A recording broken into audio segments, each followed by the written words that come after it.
അസ്സലാമു അലൈക്കും വറഹ്മത്തുള്ളാഹി വബറകാതുഹു. മതം മാറുന്നതായിട്ട് സ്വപ്നം കണ്ടാൽ ഒരാളങ്ങനെ സ്വപ്നം കാണാണ് മതം മാറുന്നതായിട്ട്, ഇസ്ലാമിൽ നിന്നും വേറൊരു മതത്തിലേക്ക് പോകുന്നത്, വേറൊരു മതം സ്വീകരിക്കുന്നത്. അങ്ങനെ ഒരാൾ സ്വപ്നം കണ്ടാൽ അതിൻ്റെ വ്യാഖ്യാനം എന്തായിരിക്കും? അല്ലേ, വളരെ വിഷമകരമായ ഒന്നാണിത്. മതം മാറുന്നത് സ്വപ്നത്തിലാണെങ്കിലും വളരെ വിഷമം തരുന്ന, പ്രയാസം തരുന്ന, മനസ്സിന് ഒരു സുഖക്കേടുണ്ടാക്കുന്ന ഒരു സ്വപ്നമാണല്ലോ മതം മാറുന്നത് സ്വപ്നം കാണുക പറയുമ്പോൾ.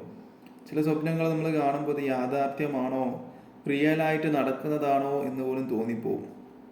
ആ സ്വപ്നത്തിൽ നിന്ന് ഉണർന്നാലാണ് സമാധാനമായി എന്ന് നമ്മൾ പറയാറുള്ളത് അല്ലേ.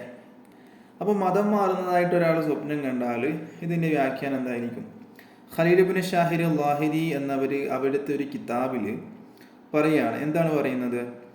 ഒരാൾ യഹൂദിയാകുന്നത് സ്വപ്നം കണ്ടാൽ, അതായത് മതം മാറുന്നത് ഒരാൾ സ്വപ്നം കണ്ടാൽ അതിൻ്റെ വ്യാഖ്യാനം ഫർളായ കാര്യങ്ങൾ നാം ഒഴിവാക്കുമെന്നാണ്. ഫർളായ കാര്യങ്ങൾ ഒരുപാടുണ്ടല്ലോ നമുക്ക് ചെയ്യാനുള്ളത്. ആ ഫർളായ കർമ്മങ്ങൾ നമ്മൾ എന്താക്കും? ഒഴിവാക്കുമെന്നാണ്. ഫർളായ കർമ്മങ്ങളിൽപ്പെട്ടതാണല്ലോ നിസ്കാരങ്ങളൊക്കെ. അതിൻ്റെ വ്യാഖ്യാനം ഫർളായ കാര്യങ്ങൾ എന്ന് പറഞ്ഞു, പക്ഷെ അതിൻ്റെ വിശദീകരണം എന്താണ് എന്നുള്ളത് അല്ലാഹു റസൂലുഹു അഅലം.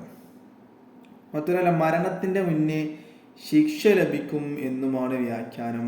അതായത് ഫർളായ കാര്യങ്ങൾ നമ്മൾ ഒഴിവാക്കിയാൽ, ആ ഫർളായ കാര്യങ്ങൾ ഒഴിവാക്കിയ കാരണത്തിൻ്റെ പേരിൽ നമുക്ക് എന്താകും? മരണത്തിന് മുന്നേ ശിക്ഷ ലഭിക്കും എന്നുമാണ് ഇതിൻ്റെ വ്യാഖ്യാനം. മതം മാറുന്നതായിട്ട് യഹൂദിയാകുന്നത് ഒരാൾ സ്വപ്നം കണ്ടാൽ അതിൻ്റെ വ്യാഖ്യാനമായിട്ടാണ് ഖലീൽ ഇബ്നു ഷാഹിർ ലാഹിരി എന്നവർ അവിടുത്തെ ഒരു കിതാബിൽ പറഞ്ഞത്. ഫർളായ കാര്യങ്ങൾ നാം ഒഴിവാക്കും, മരണത്തിൻ്റെ മുന്നേ ശിക്ഷ ലഭിക്കും എന്ന്. അപ്പോൾ വീഡിയോ ഇഷ്ടപ്പെട്ടാൽ ലൈക്ക് ചെയ്യുക, ഷെയർ ചെയ്യുക. ഇതുപോലത്തെ വീഡിയോസ് നിങ്ങൾക്ക് ദിവസം ലഭിക്കാനായി ചാനൽ സബ്സ്ക്രൈബ് ചെയ്യുക. ഇൻഷാ അല്ലാഹ് വീണ്ടും കാണാം. അസ്സലാമു അലൈക്കും വറഹ്മത്തുള്ളാഹി വബറകാതുഹു.